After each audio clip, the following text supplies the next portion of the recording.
Welcome to the Great African Leadership Series, where we feature great inspirational speeches and quotes from African leaders.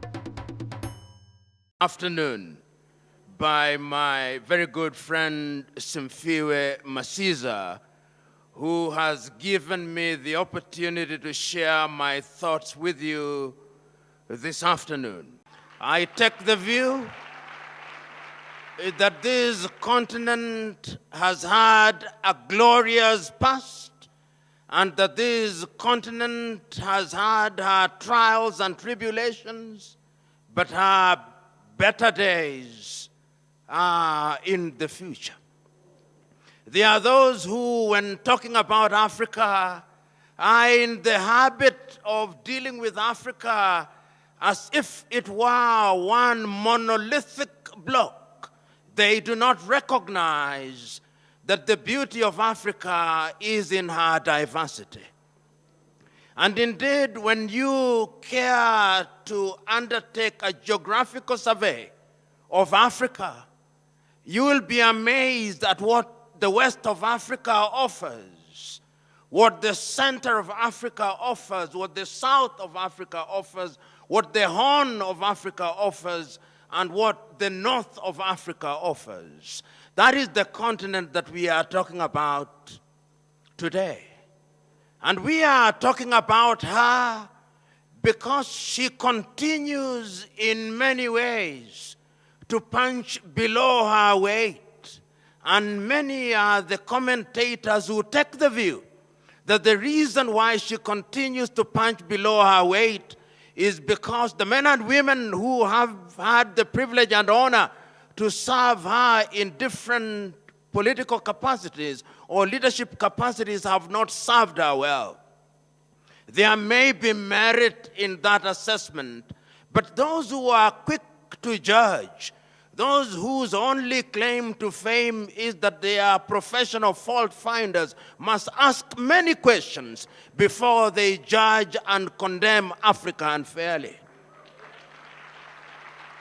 This continent, and I remember, and if we are to judge this continent fairly, we must go back to the past and look to the past and ask about this continent. And there are many who have written about this continent.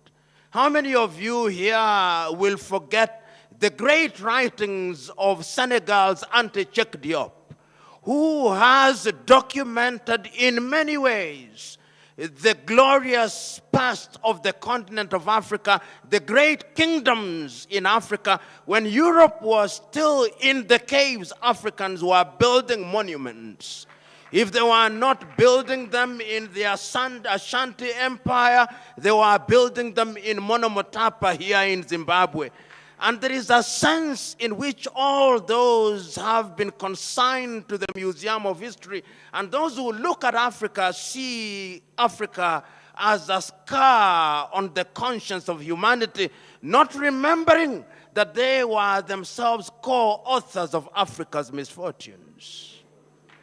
We are the only continent and the only people in the world who have been commodified.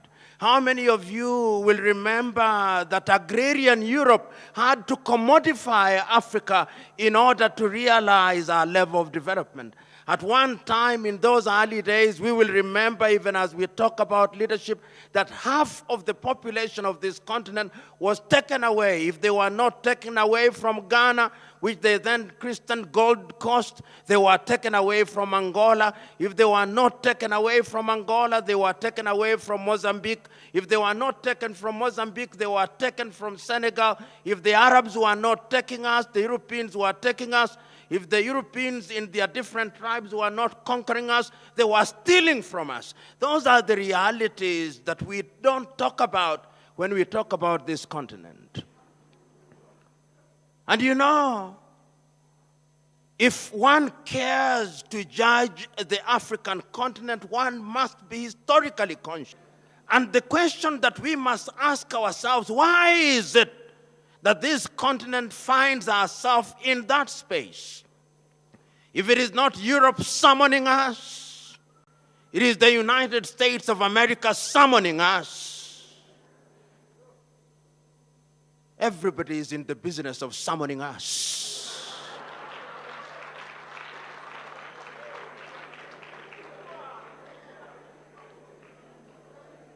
One may ask, what has this to do with leadership? You know, I listened to the Chinese president speaking in eloquent Mandarin, saying how the relationship between Africa and China is a mutually beneficial relationship. He spoke about Africa as if it was one country. He did not remind himself, in my mind, that there are 55 countries in Africa, or 54 if you ask Morocco.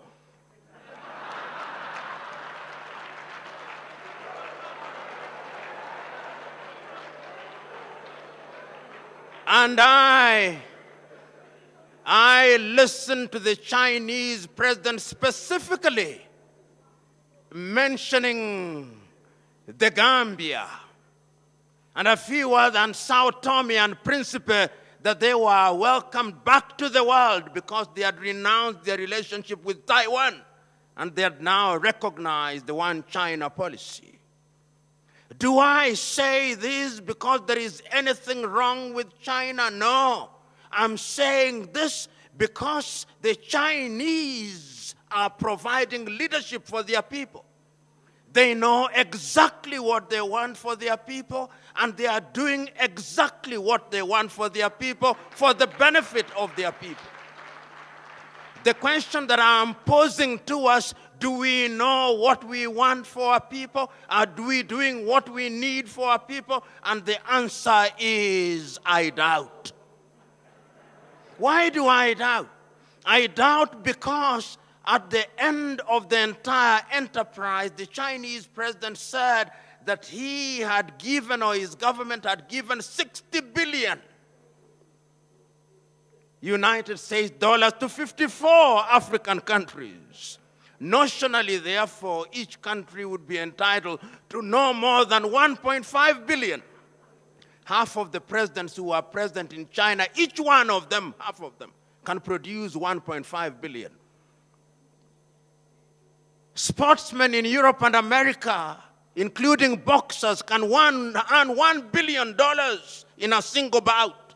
And we are here celebrating and singing the praises of China because they gave us 60 billion. Once again, it is a statement of their ability to recognize what leadership is all about.